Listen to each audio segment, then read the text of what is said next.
যদি আমার থেকে শুনতে চান তাহলে আমি আমার এই খুবই সংক্ষিপ্ত ক্ষুদ্র জীবনের অনুভব নিয়ে বলতে পারি যে ভগবান কখনো, একমাত্র ভগবানই একজন যিনি কখনো ভরসা ভাঙেন।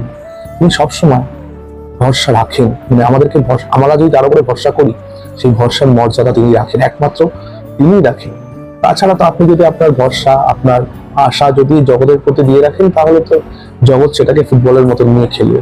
কিন্তু আপনি যদি আপনার সমস্ত আশা এবং ভরসাকে সেই জগন্নাথের চরণে দিয়ে রাখেন তাহলে সেই জগন্নাথ আপনার সমস্ত আশা এবং ভরসাকে ময়ূর পুচ্ছের মতন তার মস্তকে স্থান দেবে এবং আপনার বল ভরসা তিনিই হবে। ভগবানকে জানান যে হে প্রভু, আমার সাধ্য তুমি, আমার সাধনও তুমি।